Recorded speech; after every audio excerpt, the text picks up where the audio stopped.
की बड़ी जीत। नमस्कार, आप देख रहे हैं दिव्य हिमाचल टीवी। मैं हूं वंशिता शर्मा और एक बार फिर हाजिर हूं आप सभी के सामने हिमाचल आज का मुद्दा लेकर।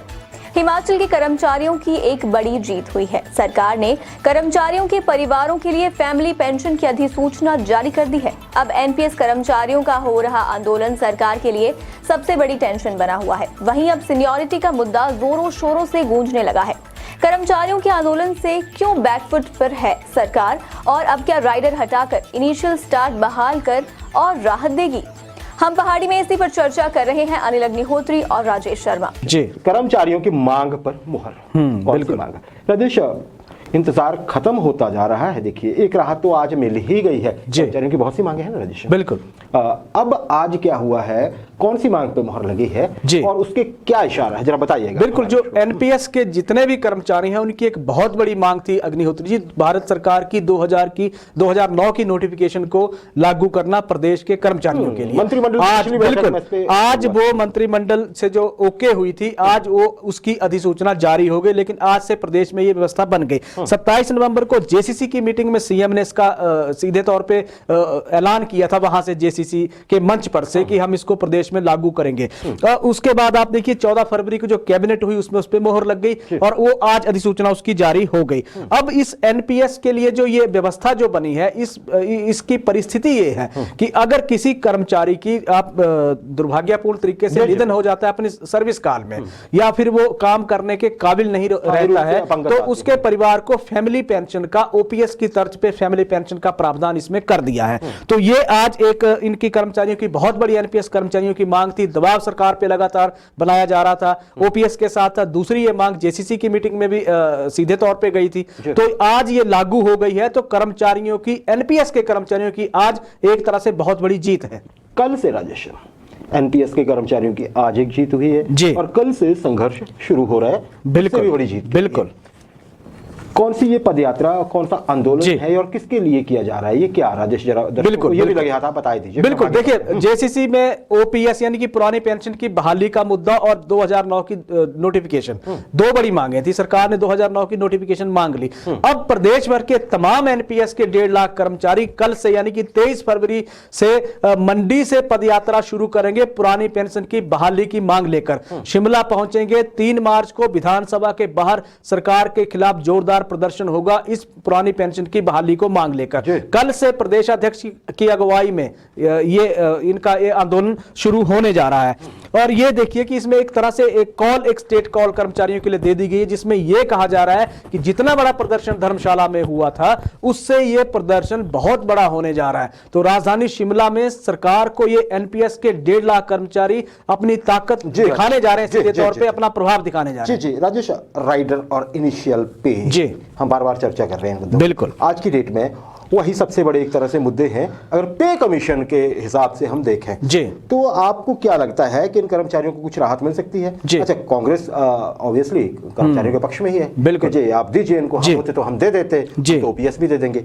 इनका इन दो मुद्दों पे जरा जल्द। बिल्कुल, देखिए राइडर और जो इनिशियल स्टार्ट के फेर में कर्मचारी फंसे हैं, उन कर्मचारियों के लिए राहत की बात यह है कि उन मसलों को सुलझाने के लिए सरकार ने कमेटी का गठन कर दिया है। और कमेटी में कौन है? कमेटी में सरकार ने जो गठित की है उसमें फाइनेंस सेक्रेटरी इसके अध्यक्ष बनाए गए हैं। जो कर्मचारियों को जो पे, पंजाब का पे कमीशन जो लागू किया उसमें जो विसंगतियां पैदा हुई हैं, उन विसंगतियों को दूर करने पर यह कमेटी रिसर्च करेगी। अब राइडर और जो इनिशियल जो स्टार्ट का मसला है अग्निहोत्री जी, उसमें अब यह कमेटी देखेगी, यह कमेटी तय करेगी कि इसमें कर क्या सकते हैं। अभी अगर हम देखते हैं तो सरकार जो 2 साल वालों को राइडर में अगर राहत दे देती है, तो आप ये देखिए कि 2012 में जो रेगुलर हुए थे कर्मचारी, फिर तो वो भी मांग इसकी उठाने लग जाएंगे। बिल्कुल, तो वो मसला यहां फंस चुका। लेकिन बड़ी बात यह है कि अभी बजट सत्र में अगर हम बात करते हैं, क्योंकि कमेटी की रिपोर्ट अभी सरकार को जाएगी, तो बजट सत्र में तक तो ये होगा नहीं। बजट सत्र के बाद इस पे फैसला निश्चित रूप से होने जा रहा है। ये उन कर्मचारियों के लिए राहत की बात है जो राइडर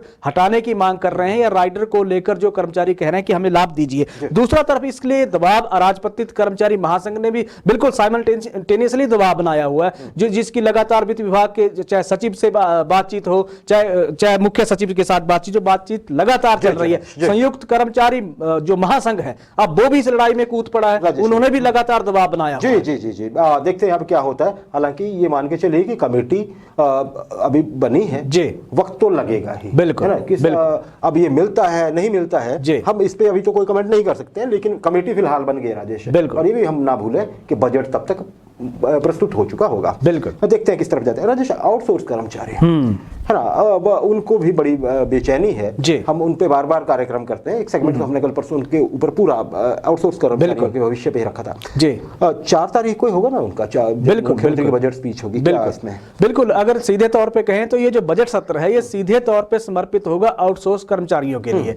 आउटसोर्स के जितने भी कर्मचारी हैं, 36 से लेके 40,000 तक के जितने भी कर्मचारी हैं, ये लगातार इनके लिए सरकार, दबाव इनका लगातार सरकार पे है। आप देखिए सरकार ने सब कमेटी बना रखी है, रिपोर्ट, उसकी तमाम रिपोर्ट सरकार तक पहुंच गई है। 4 मार्च को इनके लिए बहुत बड़ी एक पॉलिसी का ऐलान होगा, पे का ऐलान होगा और इनके करियर का फैसला 4 मार्च को होने जा रहा है। सीधे तौर पे हमारे पास बिल्कुल अगर हम सीधे तौर पे अगर देख लिया जाए, जितने हमारे पास इनपुट आए हैं उनको अगर मानते हैं तो फैसला आउटसोर्स कर्मियों के पक्ष में होने जा रहा है। जी जी, चलिए देखते हैं अब क्या होता है। हालांकि कल से विधानसभा का सत्र होगा तो जी, है ना, प्रेरोगेटिव है ये बिल्कुल बिल्कुल सदन का कि वो किस तरह से करते हैं। लेकिन ऐसी उम्मीद जताई जा रही है कि मुख्यमंत्री के बजट भाषण में आउटसोर्स कर्मचारियों के लिए तोहफा हो सकता है। राजेश, वरिष्ठता का लाभ वो है ना जी, benefit from the date of joining जो होता है, उस पे क्या देखते हैं अब भविष्य? उस पे भी तो वो तो भी मांग अभी बनी हुई है ना। बिल्कुल सही है। देखिए एनपीएस के कर्मचारियों की 3 जो मुख्य मांगे हैं उसमें ये मांग भी शामिल है,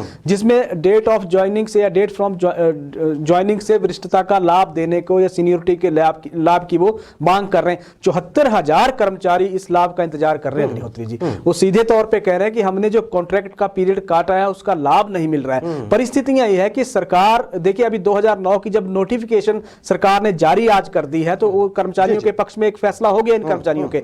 अब कर्मचारियों को आस ये है कि सरकार शायद 2020 को हमारे सीनियरिटी वाला मसला भी हल करने जा रही है। तो बहुत बड़ी उम्मीद कर्मचारियों में जगी है जब से 2009 की नोटिफिकेशन जारी हुई। कर्मचारियों की उम्मीदें बहुत हैं, मसले भी बहुत होंगे ऑब्वियसली। बिल्कुल, सरकार कर क्या क्या पाते। राजेश, अंत में प्रदर्शन तो बड़े, आंगनबाड़ी वर्कर्स भी तो तैयार है ना जी, बिल्कुल बिल्कुल। अभी इसमें क्या है, आप क्या देखते हैं? बिल्कुल, देखिए आंगनबाड़ी कार्यकर्ता सीधे तौर पर सरकार से ये कह रहे हैं कि सरकार ने एक तो पॉलिसी उनके लिए बना दी जिसमें प्रमोशन कोटा उनका बढ़ा दिया गया है। अब ये कर्मचारी जो मांग कर रहे हैं ये मिनिमम वेजेस की मांग कर रहे हैं अग्निहोत्री जी। ये कर्मचारी कह रहे हैं कि हमें 18,000 कम से कम सैलरी दीजिए। वर्तमान दौर में हमें 7,300 रुपए सरकार भुगतान कर रही है 1 महीने का। तो ये कर्मचारी, आंगनबाड़ी कर्मचारियों की ये सरकार से मांग है। इसके अलावा होमगार्ड वाले तैयार बैठे हैं, इसके अलावा पंचायत चौकीदार वाले तैयार बैठे हैं, पंप ऑपरेटर, जल शक्ति विभाग के तैयार बैठे हैं। तो बड़े कर्मचारी बहुत ज्यादा, बिल्कुल बहुत कर्मचारियों के बहुत से वर्ग हैं जो जिनको सरकार के बजट सत्र से बहुत ज्यादा उम्मीदें हैं। बहुत उम्मीदें हैं, अब देखते हैं।